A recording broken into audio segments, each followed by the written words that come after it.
आज उपस्थित हुए सभी भगवान के प्रबुद्ध बुद्धिजीवी भक्तों को मेरा सादर प्रणाम।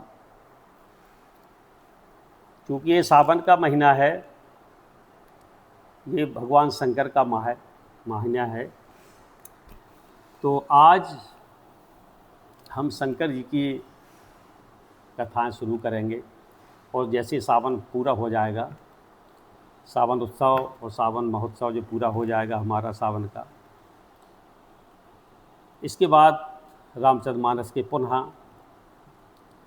प्रारंभ से लेके बालकांड से लेकर उत्तरकांड के सभी मुख्य घटनाएं जो हमारे परिवार के लिए कल्याणकारी हैं उनका प्रारंभ करेंगे। क्योंकि अभी 3-4 दिन और रह गए हैं सावन महीने में, इसलिए भगवान शंकर को ये समर्पित है ये महीना।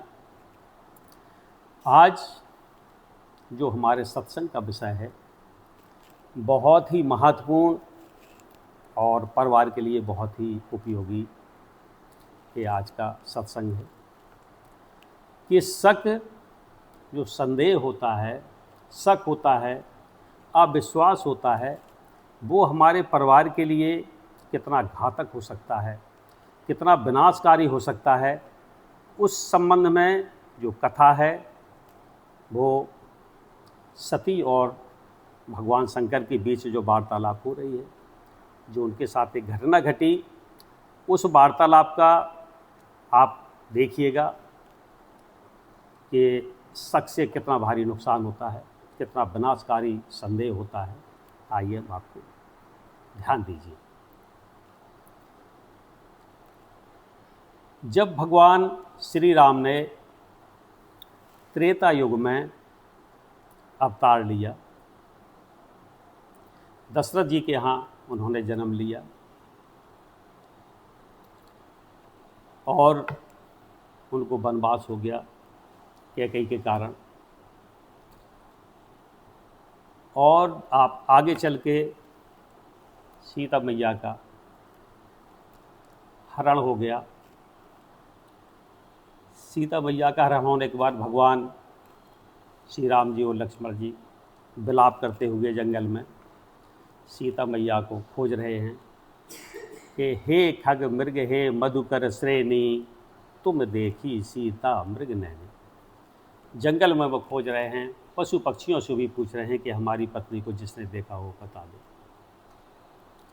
उसी समय जब वो खोज रहे थे तो भगवान शंकर पार्वती जी को ले जाकर, सती को ले जाकर अगस्त्य मुनि के आश्रम में पहुँचे और वहाँ पर उन्होंने राम कथा को सुना। चूँकि जो सती हैं वो दक्ष की पुत्री हैं और दक्ष प्रजापति बहुत ही होशियार, दक्ष माने होता है होशियार, उस दक्ष प्रजापति की पुत्री होने के कारण सती भी बहुत ही होशियार हैं और बहुत ही तेज हैं। बहुत ही जो होशियार होता है वो तर्क वितर्क ज़्यादा करता है। वो भी हर बात पे सती जी शंकर जी से हर बात पे तर्क वितर्क करती थी। उसी समय दोनों लोग अगस्त्य ऋषि के पास, अगस्त्य मुनि जी के पास राम कथा सुनने के लिए गए। राम कथा सुनने के बाद जब शंकर जी और सती जी वापस लौट रहे थे आकाश मार्ग से, तो उन्होंने देखा, भगवान शंकर ने देखा कि भगवान विलाप करते हुए चले जा रहे हैं। तो उन्होंने भगवान श्री राम को दोनों हाथों से प्रणाम किया। जय सच्चिदानंद जग पावन, अस कही चले मनोज न साध। उनको श्री राम जी को जय सच्चिदानंद करते हुए उन्होंने प्रणाम किया। प्रणाम करके आगे बढ़ गए। जब सती ने ये देखा कि हमारे पति शंकर जी ने एक राजा के लड़कों को प्रणाम किया है, तो उन्होंने शंकर जी से पूछा कि आपने इनको प्रणाम क्यों किया है? आप तो ईश्वर हैं, आप एक इंसान को प्रणाम क्यों कर रहे हैं, एक राजा को प्रणाम क्यों कर रहे हैं? तो सोचने लगी कि शंकर जगत बंद जगदीशा, सोर नर मुनि सब ना बहि सीसा। अरे हमारे पति तो भगवान शंकर जी हैं और उन्होंने राजा को प्रणाम किए, ये कैसे हो सकता है?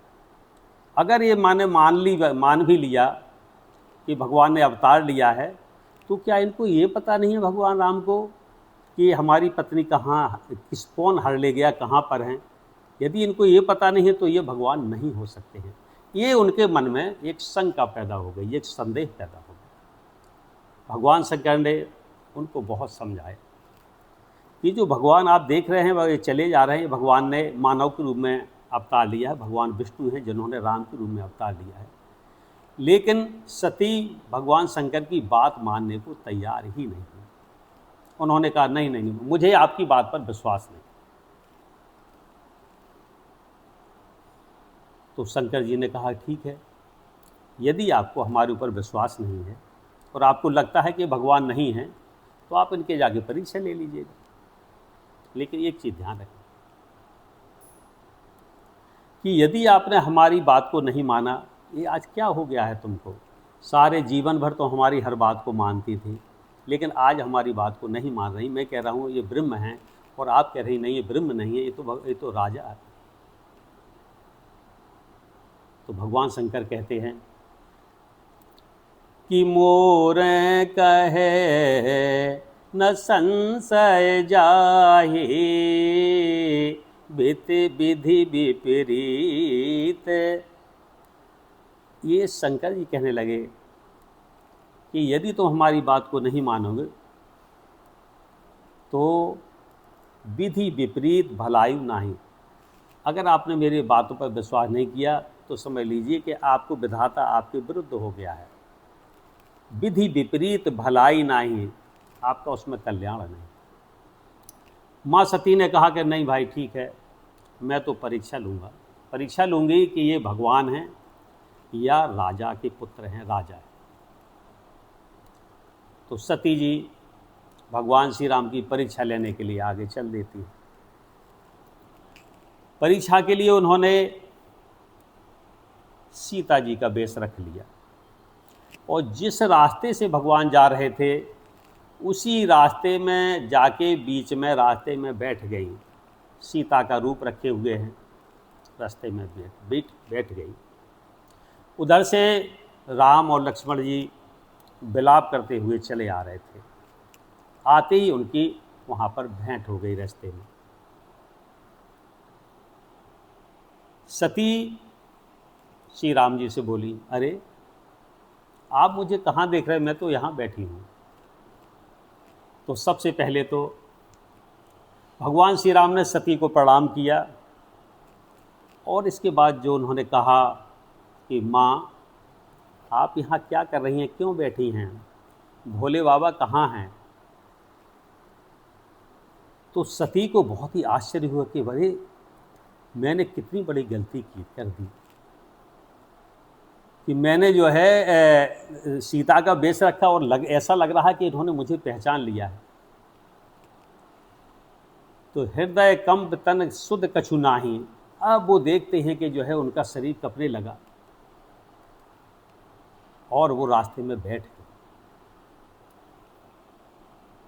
भगवान श्री राम जी ने सोचा कि चलो माँ सती को कुछ प्रभाव अपना मैं दिखा दूं।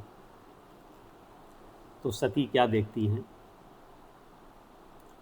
कि आगे राम सहत श्री भ्राता, आगे वो देख रही हैं रास्ते में, वहाँ पर राम सीता और लक्ष्मण हैं। फिर चितबा पाछे प्रभु देखा, सहत बंधु श्री सुंदर बेसा। फिर पीछे देखती हैं रास्ते के, तो वहाँ पर लक्ष्मण जी और सीता जी सुंदर बेश में उनको दिखाई दे। जह चितबह तह प्रभु आसीना। उनकी निगाह जहाँ भी जा रही है, जहाँ भी जा रहे हैं वहीं सीता राम लक्ष्मण सारे उनको देखे स्यो विधि विष्णु अनेका, अमृत प्रभाव एक ते एका। कई ब्रह्मा देखे उन्होंने, कई विष्णु देखे, कई शंकर देखे। हृदय कंब तन सुध कछु नाई, नैन मूंद बैठ गई वो। इसके बाद जब उन्होंने अपने आँखों को खोला तो देखा तो वहाँ पर कुछ नहीं था। भगवान श्री राम भी गायब थे, लक्ष्मण भी गायब थे, सीता भी गायब थी। और वो संकोच में डरते हुए भगवान शंकर के पास पहुँचे। जब शंकर जी के पास पहुँची तो भगवान शंकर ने सती से कहा कि सती, तुमने भगवान की परीक्षा ले ली? तो सती ने उस समय भगवान शंकर से झूठ बोल दिया। उन्होंने कछु न परीक्षा लीन गोसाई, हे गोसाई मैंने कोई परीक्षा नहीं ली, ओ कीन्हे प्रणाम तुम्हारे ही नाही। जैसे आपने भगवान शंकर को प्रणाम किया था ऐसे ही मैंने उनको प्रणाम किया और प्रणाम करके मैं आ गई हूँ। तो तब शंकर देखियो, तब शंकर जी ने ध्यान लगाया। तब शंकर देखियो धरि ध्याना, सती जो कीन चरत सब जाना। तब भगवान शंकर ने देखा, अरे जब उन्होंने ध्यान लगाया और देखा कि भाई ये सती ने क्या कर दिया है, ये तो भगवान राम की परीक्षा ले रही हैं, ये तो सीता जी का वेश धारण किए हुए रास्ते में बैठी हुई हैं। तो उन्होंने संकल्प किया कि यही तन सतही भेंट मोहि नाही, और शिव संकल्प कीन मन माही। भगवान शंकर ने विचार किया, वो ये संकल्प ले लिया कि सती ने माँ सीता का वेश रख लिया है, इसलिए मैं इनको अब पत्नी के रूप में स्वीकार नहीं कर सकता। तुलसीदास जी और दोनों उन्होंने अपने सती को अपने बाएं तरफ ना बैठाल के सामने बैठाला। तो तुलसीदास जी उस समय कहते हैं कि जलु पय सरस बकाए, देखो प्रीत की रीत भरल, बिलग होई रस जाए, कपट खटाई परत पुने। तुलसीदास जी कहते हैं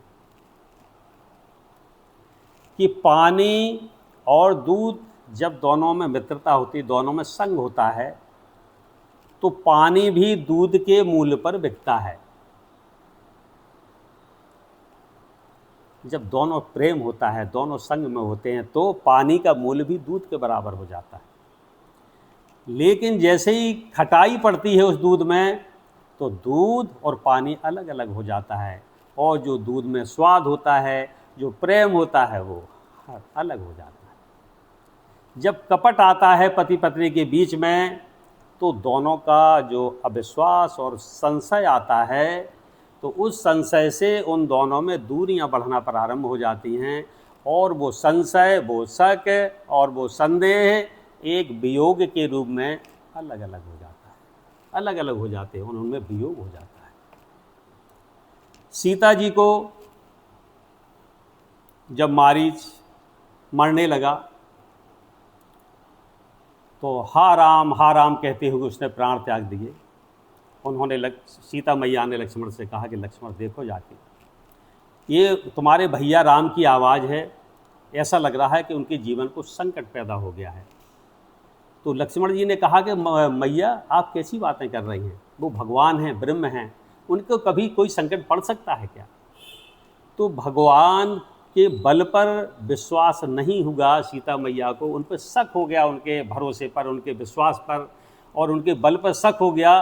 तो परिणाम जब शक हो गया माता को और श्री राम जी के जो है बल पर, तो शक होने पर सीता और राम में वियोग हो गया, वो लंका चली गई, सीता और राम अलग हो गए। ऐसे ही जब सती को संदेह हुआ भगवान श्री राम पे कि ये ब्रह्म हैं या राजा हैं, जब संदेह पैदा हुआ तो फिर उसका परिणाम ये हुआ कि शंकर जी अलग हो गई और सती जी अलग हो गई, और अंत तो अगर तो सती को अपना प्राण त्यागना पड़ा।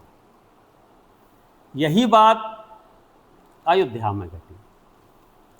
मंथरा ने कैकेयी मैया और राम के बीच कितना प्रेम था, अथाह प्रेम था, और कैकेयी माँ राम को कौशल्या से अधिक चाहती थी।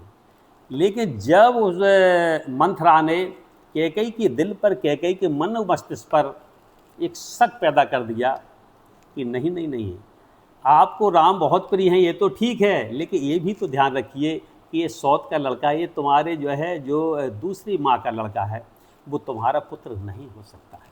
एक शक पैदा कर दिया, एक संदेह पैदा कर दिया। उसका परिणाम ये हुआ कि राम और कैकेयी में दूरी हो गई और अंततोगत्वा राम को बन जाना पड़ा और दशरथ के प्राण चले गए, परिवार का एक प्रकार से विनाश ही हो गया। तो हमें, हमारे परिवार को हमें क्या शिक्षा मिलती है इस प्रसंग से कि परिवार में, परिवार के सदस्यों में शक नहीं करना चाहिए। परिवार के सदस्यों में चाहे पति पत्नी हो या परिवार के भाई हों, पुत्र पिता हो, अटूट विश्वास होना चाहिए, क्योंकि शक का कोई इलाज नहीं होता, शक का कोई समाधान नहीं होता।